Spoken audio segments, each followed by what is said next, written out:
Aba, itong Magnolia Chicken Templados pala ay mukhang matindi ang balak ngayon at hindi pa sila tapos sa pagre-reveal ng kanilang lineup at tinitignan nila kung makakagawa sila ng isang trade kasama itong Blackwater Bossing. Pati na baka itong Meralco Bulls ay ma-involve din. Mukhang ang gustong makuha ng Magnolia ay itong si Christian David mula dito sa Blackwater Bossing.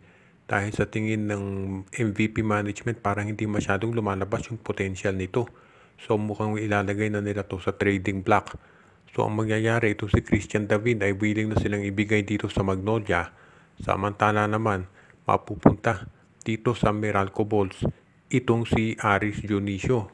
At dito naman sa Blackwater Bossing mapupunta itong si Norbert Torres o kaya itong si Kyle Pascual o baka yung dalawang player na yan ang ipamigay plus isang first round draft pick.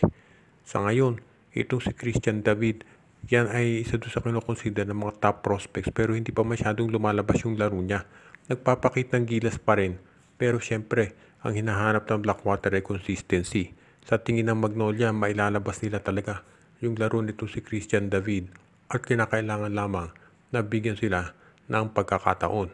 Syempre, medyo mabigat kung si Aris Dionisio ang kapalit dahil alam natin kung anong kayang gawin ni Dionisio. Pero nandiyan na ito si Xavier Lucero dito sa lineup ng Magnolia. So mapupunuan yan yung pagkawala dito si Dionisio kung sakasakali. At syempre kung papasok dyan si Christian David, mapupunuan yan lalo yon. At alam natin ang lakas ng frontcourt ng Magnolia kung sakasakali na makuha nila pareho. Itong si Christian David at itong si Xavier Lucero. Sa ngayon naabangan din natin kung itong si Xavier Lucero nga at si Christian David ay matutuloy na sa Magnolia dahil balance naman ang trade. Ngayong nakapirma na ng kontrata itong si Cedric Bearfield dito sa Blackwater Bossing, marami nagsasabi na tapos na yung kwento pagdating dito sa pagtransfer niya sa San Miguel Beer. Pero baka naman naudlot lang yan pansamantala. Dahil sa ngayon, tandaan natin, ito si Cedric Bearfield, yung pinirmahan niyang kontrata dito sa Blackwater Bossing, ay merong player option doon sa second year. Ang ibig sabihin ng player option ay pagkatapos nung first year contract nitong si Bearfield, pagpasok ng second year, pwede na siya na maging isang free agent. So yan ang aabangan natin kung ano ang gagawin nitong si Bearfield at sa tingin ng karamihan, almost 100% sure na ito ay aalis sa Blackwater. Ang tanong na lamang ay kung saan mapupunta, kung sa TNT o kung dito sa San Miguel.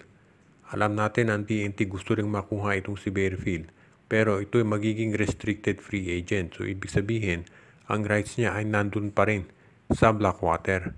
Pero sa tingin ko kahit na yung rights niya nasa Blackwater, pag nag-request itong si Bearfield na ma-trade, mapipilitan din naman yan pakawalan ni Coach Jeffrey Cariaso.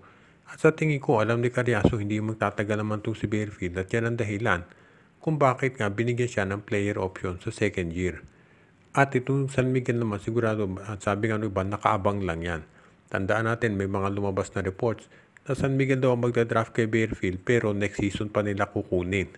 So mukhang ganyan nga ang mangyayari.